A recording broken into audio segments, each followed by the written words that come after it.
কেউ মনে নেবেন না। হুজুর মনে হয় হুজুরের নিজের কথা বলতেছে, আমি আমার নিজের কথা বলছি না। আল্লাহ নবী মনে গেছেন এই পৃথিবীর ভিতরে আমার শাসন আসবে, কোরআনের শাসন কোন জালেম তাকে পর্যন্ত বাধা দিতে পারবে না, পারবে না, পারবে না। আজকের এই মাহফিল থেকে পাঁচটা শাসন আপনাদেরকে মুখস্থ করায় দিতে চাই। এক নম্বর শাসনের নাম কি? সবাই বলেন নবুয়ত। এক নম্বরটা কি? পুরা মাহফিল প্যান্ডেল থেকে আওয়াজ আসবে, এক নম্বরটা কি? দুই নম্বরটার নাম খিলাফত। দুই নম্বরটার নাম কি? খিলাফত ছিল 32 বছর 6 মাস। কতদিন? এরপরে 3 নম্বর শাসনের নাম রাজতন্ত্র, পরিবারতন্ত্র। যেই পরিবারতন্ত্র দিয়ে 16 বছর জুলুম হয়েছে, ওই জালেমরা শেষ হয়ে যাবে, নিঃশেষ হয়ে যাবে, তাদের নাম নিশানা থাকবে না, থাকবে না, থাকবে না। এরপরে পরিবারতন্ত্রের পরে ডাইরেক্ট স্বৈরতন্ত্র। আমরা দেখেছি স্বৈরাচার কাকে বলে। আজকের এই মাহফিলে আলোচনা করেছেন জসিমউদ্দিন রহমানী হাফিজাহুল্লাহ। 11 বছর 16 মাস পর্যন্ত নির্দোষ এই মানুষকে বিনা দোষের অপরাধে তাকে জেল খাটিয়েছে। ঠিক কিনা বলো? আমাদের কাজী ইব্রাহিম হাফিজাহুল্লাহর মতো আলেমকে বিনা দোষে জেল খাটতে হয়েছে। মিজানুর রহমান আজহারীকে দেশ ছাড়তে হয়েছে। এই সবগুলো আল্লাহ তাআলা পাই টু পাই বোঝা দিচ্ছেন। আগামীর বাংলাদেশ হবে কোরআনের বাংলাদেশ। যদি আপনি পিছিয়ে পড়েন, গলা ধাক্কা দিয়ে আল্লাহ তাআলা আপনাকে বের করে দিবে। ঠিক কিনা বলে?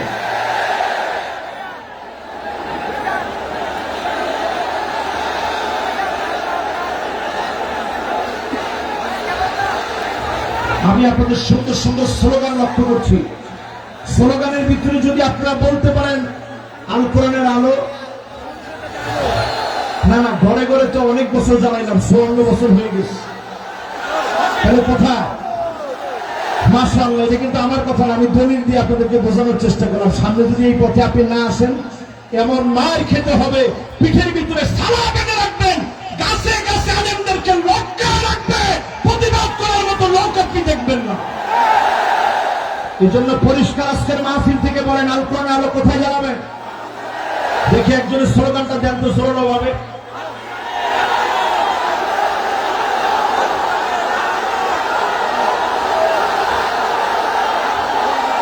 মাশাআল্লাহ, সংসদের কথা তো ভালো শোনা যাচ্ছে না।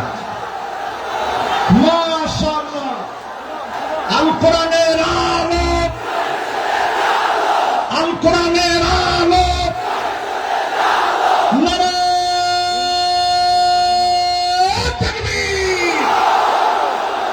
মাশাআল্লাহ, এইরকম একটা তাকবীর যদি আমরা সংসদে দিতে পারি, আরে কথা বল।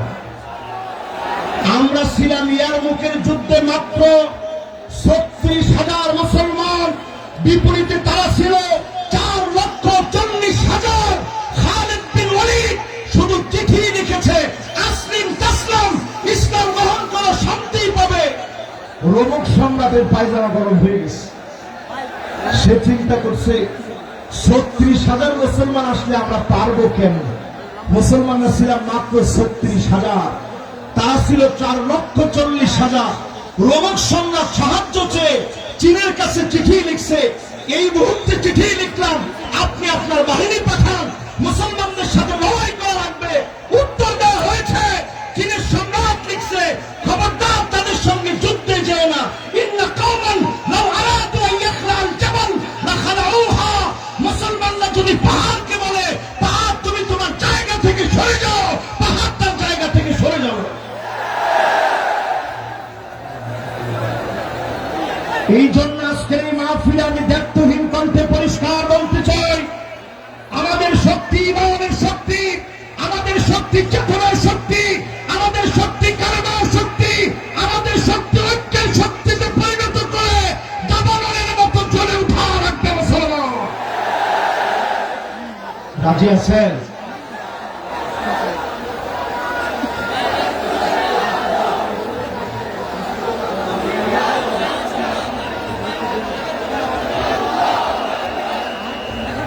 লক্ষ লক্ষ মানুষের ভিতরে ডান এবং বাম দিকে এত পরিমাণ লোকেরা এখন দাঁড়িয়ে গেছে।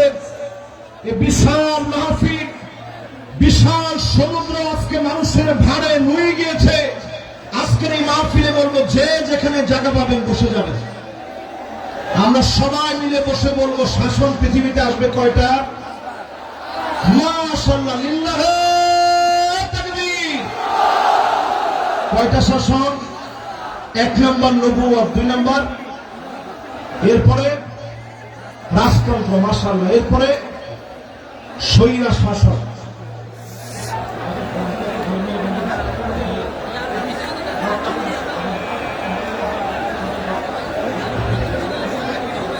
ভাইরা, আসলে এই মাহফিলটা স্মরণীয় ঐতিহাসিক মাহফিল। আমরা আমাদের এই মাহফিল কর্তৃপক্ষের যে ড্রোন আছে, এটা মাহফিলের সৌন্দর্য বর্ধনের জন্য, আপনাদের জন্য এই মাহফিলে কেনা। এই ড্রোনটা আপনারা কোনোভাবে কেউ নষ্ট করবেন না। ড্রোন এটা আপনার কোনো ক্ষতি করবে না। এটা ফুটেজটা ধারণ করবে, সারা দুনিয়ার জন্য বাংলাদেশ একটা অনন্য রোল মডেল স্থাপন করবে। ধরে বলেন আল্লাহু আকবার। এই জন্য ডান দিকে যারা আছেন, কোন ক্যামেরাম্যানের ক্যামেরার ক্ষতি করবে না। কিন্তু কষ্ট করে আস না, কেউ এই কাজটা করে না। আমি একটু বুঝাই আপনাদেরকে কেন এই কাজটা করবে না। গতকাল থেকে তারা কিন্তু খাওয়া দাওয়া পর্যন্ত করতে পারে না। গতকাল থেকে না খেয়ে কিন্তু তারা এই জায়গাতেই শুয়েছিল। আমি ভিডিওগুলো দেখছি, তারা না খেয়ে এখানে শুয়েছিল। এই মাহফিলগুলো বিশ্বময় ছড়িয়ে যাক, আপনারা চান না? বলেন, সবাই চান না? এই যে আজকে মিজানুর রহমান আজহারীকে আপনারা এত মহব্বত করেন, এই মহব্বতের অনন্য প্রশংসা কিন্তু তারাও পাবে। তাদের কারণেই জনমানুষের কাছে এই কথাগুলো ছড়িয়ে দিয়েছে। আমাদেরকে আপনারা মহব্বত করেন, তারা কিন্তু এই কথাগুলো ছড়িয়ে দিচ্ছে কষ্ট করে। অপসংস্কৃতির বিরুদ্ধে তারা এটা জিহাদ করতেছে। কাজেই এটা কেউ ছোট করে দেখা যাবে না, কেউ তাদেরকে কষ্ট দিবে না। রাজি আছেন ইনশাআল্লাহ? তাহলে এবার বলেন, শাসন কয়টা আসবে পৃথিবীতে? আমরা 5ম নাম্বার শাসনের অপেক্ষায় আছি। এই জমিনের ভিতরে সব দেখা শেষ, সামনে হবে আল কোরআনের বাংলাদেশ। জোরে কোন আল্লাহু আকবার। এই আল কোরআনের বাংলাদেশ আনার জন্য আল্লাহ রাব্বুল আলামিন আমাদেরকে কর্মসূচি দিলেন। 1 নম্বর কর্মসূচি আল্লাহ রাব্বুল আলামিন দান করলেন। আল্লাহ পাক জানিয়ে দিলেন, দুনিয়ার মানুষেরা, ওয়ান ইহকুম বাইনাহুম বিমা আনজালাল্লাহ।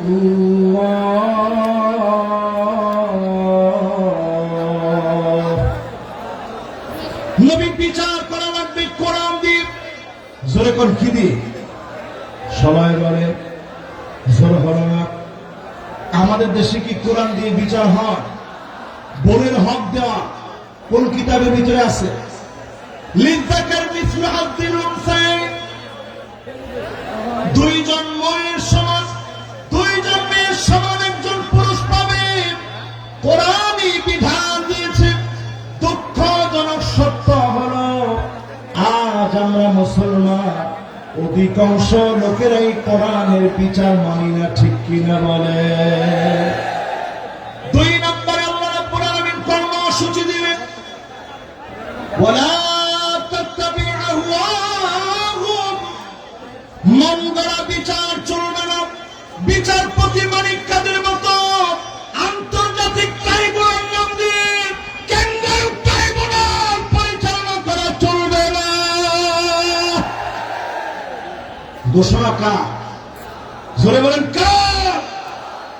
3 নম্বরে আল্লাহ রাব্বুল আলামিন বলেন, ওয়াহদারুহুম আন ইয়াফতিনুকা আন বা'দি মা আনজালাল্লাহু ইলাইক। নবী সতর্ক থাকা লাগবে, কোন কিছু যেন তারা ঢুকা দিতে না পারে। আজকের মাহফিলে বলবো, জালেমরা যেন আনসার নামাজিয়া, পল্লী বিদ্যুতের কর্মী নামাজিয়া, ইসকন নামাজিয়া দাঙ্গা যেন দেশের ভিতরে তৈরি করতে না পারে।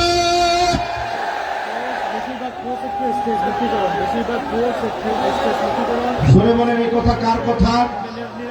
সবাই বলেন, কার কথা?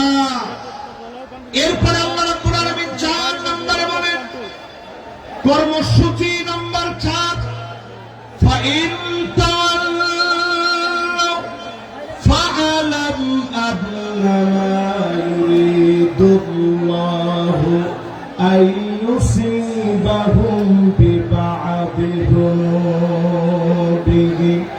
আল্লাহ রাব্বুল আলামিন বলেন, এরপরেও যদি তোমরা মাথা ঘুরায় নাও, মুখগুলাকে যদি তোমরা ফিরায় নাও, মাথা যদি উল্টা পাল্টা ঘুরাও, ফালাম তোমরা জেনে রাখো, অবশ্যই যিনি তোমাদের গুনাহের কারণে কিছু কিছু শাস্তি দিবেন তিনি কে? আল্লাহ কেমনে শাস্তি দেয় একটু তাকায় দেখেন। করোনা আসছে, কত বিপদ হতে পারত। আল্লাহ পাক আমাদেরকে বিপদ থেকে বাঁচায় দিয়েছেন। কোরআনুল কারীম বলতেছে, ওয়াত্তাকু ফিতনাতাল লা তুসিবান্নাল্লাযীনা যালামু মিনকুম খাসসা ওয়া'লামু আন্নাল্লাহা শাদীদুল ইকাব। ভয় করে আল্লাহ রাব্বুল আলামিনকে। আল্লাহ পাক যখন শাস্তি দিবেন সবাইকে আল্লাহ ধরবে। মক্কা মদিনায় পর্যন্ত করোনাকালীন সময়ে নামাজ বন্ধ ছিল, শুধুমাত্র আমাদের দেশকে বিশেষভাবে যিনি দয়া করে মায়া করে অনেক অল্প ক্ষতিতে বাঁচায় দিয়েছেন তিনি কে? রেড অ্যালার্ট ছিল বাংলাদেশের উপরে, রেড অ্যালার্ট ছিল বাংলাদেশের উপরে। এই রেড অ্যালার্ট থেকে আল্লাহ তাআলা দেশকে হেফাজত করেছে। 4 নম্বরে আল্লাহ বলছে, যদি এরপরও ভাওলামি করো আমি আল্লাহ তোমাদেরকে ধরবো। একটু জালেমদের দিকে তাকায় দেখেন, 40 মিনিট সময় পর্যন্ত তারা পায় না, খেয়ে যেতে পারে না। আল্লাহ বুঝায় দিয়েছে, জালেম যখন আমার পাকড়াও চলে আসে তখন পালাবার মতো কোনো জায়গা পাওয়া যায় না, ঠিক কিনা বল? এরপর আল্লাহ রাব্বুল আলামিন 5 নম্বর কর্মসূচি দিয়ে, ওয়া ইন্না এই পাশে প্লিজ ভাই, আমি একটু হুজুরকে থামিয়েছি, একটু প্লিজ এই পাশে সবগুলো বিদ্যুতের লাইন, আমাদের মাইকের প্রধান লাইন হচ্ছে এই জায়গায়। আপনারা প্লিজ আপনাদের কাছে সহযোগিতা চাই, প্লিজ ভাই ভাই প্লিজ আপনারা সামনে আসবেন না। আমি আর আমাদের সব এলইডি ভেঙে যাওয়ার মুহূর্ত, যে কোনো মুহূর্তে 8টা এলইডি ভেঙে পড়তে পারে। এলইডি থেকে মানুষগুলো নেমে যান ভাই, আমি এলইডি টেবিল থেকে মানুষ নেমে যাওয়ার জন্য অনুরোধ করছি, হাত জোর করে অনুরোধ করছি। মাহফিলটির সৌন্দর্য রক্ষার্থে আপনারা এলইডি থেকে নেমে যান, আমাদের মাইকের বক্স থেকে নেমে যান, সম্প্রচার বিভাগ থেকে নেমে যান, মাইক্রো প্লিজ আপনারা মারামারি না প্লিজ, আমি অনুরোধ করছি। আমি আমাদের স্বেচ্ছাসেবক ভাইয়েরা আছেন, দুপাশে আসার জন্য অনুরোধ করছি, আইন শৃঙ্খলা বাহিনীদেরকে আসার জন্য অনুরোধ করছি আমাদের দুপাশে। আমি সেই পাশে আমাদের সৌন্দর্য রক্ষার্থে আমাদের যারা সেনাবাহিনীর বাইরে রয়েছেন তাদের সহযোগিতা কামনা করছি। ধন্যবাদ। মাশাআল্লাহ। আমি তাকবীর দিব, সবাই আমার সাথে তাকবীর দিবেন। তাকবীর দিলে দেখবেন অর্ধেক ঠান্ডা হয়ে যাবে। লিল্লাহে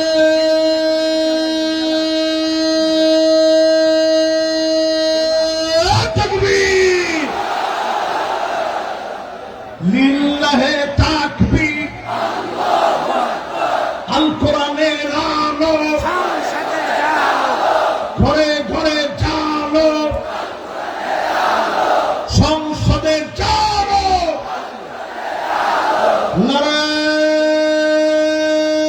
নারায়ে তাকবীর।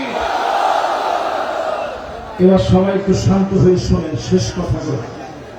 আল্লাহ পাক 5 নম্বরে বলতেছেন, ওয়া ইন্না কাসীরাম মিনান নাসি লাফাসিকুন। আল্লাহ রাব্বুল আলামিন ইরশাদ করেন, অধিকাংশ লোকেরা ফাসিক হবে, তারাই কেবল কোরআনকে অস্বীকার করবে। আজকেও তাকায় দেখেন 92% মুসলমানের দেশে অধিকাংশ লোক আমরা চাই না কোরআন দিয়ে রাষ্ট্রটা চলো। আরে কথা বলেন, আওয়াজ করে বলেন, আসলে কি আপনারা চান রাষ্ট্রটা কোরআন দিয়ে চলো? বলে আবার করেন না, আসলে কি আপনারা চান না? যদি চেয়ে থাকেন, বোনের হক না দিলে আপনাকে জানিবেদ দিয়ে পিটানো হবে না, আপনাকে চাবুক দিয়ে পিটানো হবে। নামাজ যদি আপনি মিস করেন, জরিমানা উইথ মাই, এবং নামাজ পড়ায় আপনাকে ছুটি দেওয়া হবে। যতজন নারী আছেন, দুঃখের কোনো কারণ নেই, মা বোনদের উপরে কোনো জুলুম করা হবে না। তবে আলাদা আলাদা ইউনিভার্সিটি থাকবে, যেখানে সেঞ্চুরির মতো কোনো ঘটনা ঘটতে দেওয়া হবে না, হবে না, হবে না। ঠিক কিনা বলেন? সন্তানরা আপনি নিয়ে যাবেন সাথে করে, তাকে তার স্কুলে দিয়ে আসবেন, মাদ্রাসায় দিয়ে আসবেন, 4 ঘন্টা লাগে আপনি সাজবেন, পুরুপ্রাক করবেন, টেটো লাগাবেন, বেপরদায় চলবেন। এই নীতি আমার মা বোনদের জন্য নীতি আদর্শ হতে পারে না। ঠিক কিনা বলেন? এরপরে আল্লাহ রাব্বুল আলামিন বলেন, আফা হুকমাল জাহিলিয়াতি ইয়াবগুন।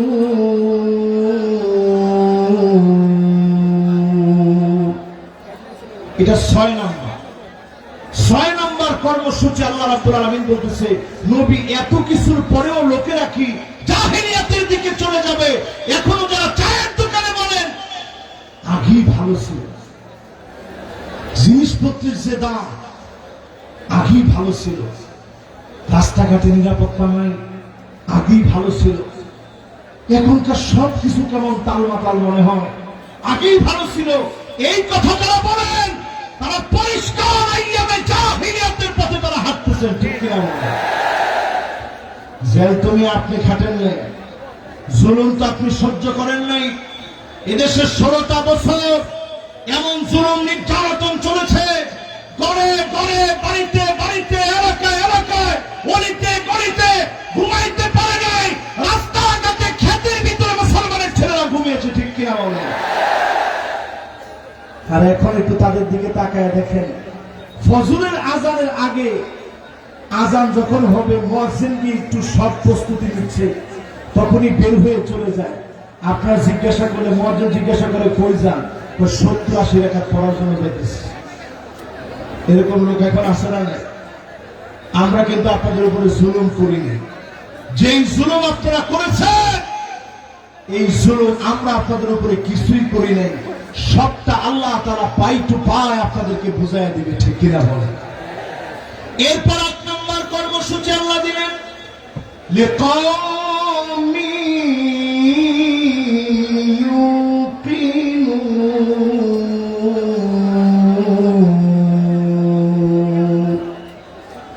বিশ্বাসী যদি তোমরা হতে পারো, পূর্ণ বিশ্বাসী যদি তোমরা হতে পারো, এই জমিনে বিশ্বাসী হতে দেরি হবে ওই মানুষগুলাকে যিনি ক্ষমতার মসনদে বসায় দেবেন তিনি কে?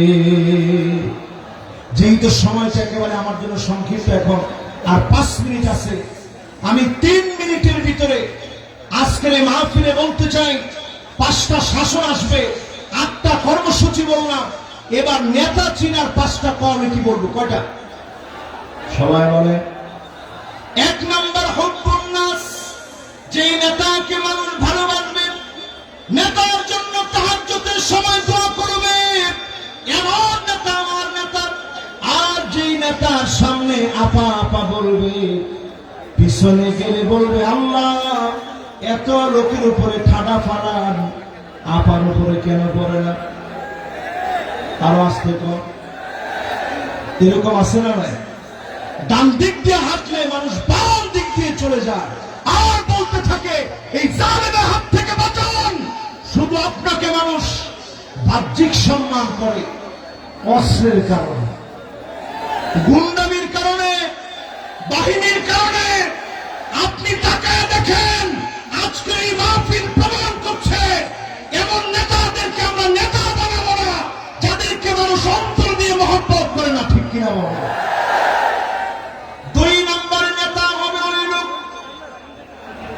যেই লোক নিজে কোরআন পড়বে, যেই লোক নিজে কোরআন শিখবে, হুব্বু তিলাওয়াতিল কোরআন ওয়া তাআল্লুমিহি ওয়া সিমাইহি ওয়া তাদাব্বুরিহি, কোরআন পড়বে, বুঝবে, মানবে, এই কোরআন নিয়ে চিন্তা ভাবনা করবে, চুলের গোড়া থেকে নিয়ে পায়ের তালু পর্যন্ত, পার্লামেন্ট পর্যন্ত আল কোরআনের বাতি যারা জ্বালাবে, একমাত্র ওই নেতা আমার নেতা হতে পারে। ঠিক কিনা বলে? এখন নেতা কেমন? এসে নেতা সালামটা দিয়ে বলে বিসমিল্লাহির রহিম, বিসমিল্লাহির রহিম। যে নেতা বলে এই নেতা আমার নেতা হতে পারে। এরপরে দেখবেন অধিকাংশ নেতারাই এখন উঠি বলে আউযুবিল্লাহি মিনাশ শাইতানির রাজিম, বিসমিল্লাহির রহমানির রহিম। প্রিয় প্রেক্ষবাসী, এইরকম নেতারা আমাদের নেতা হতে পারে না।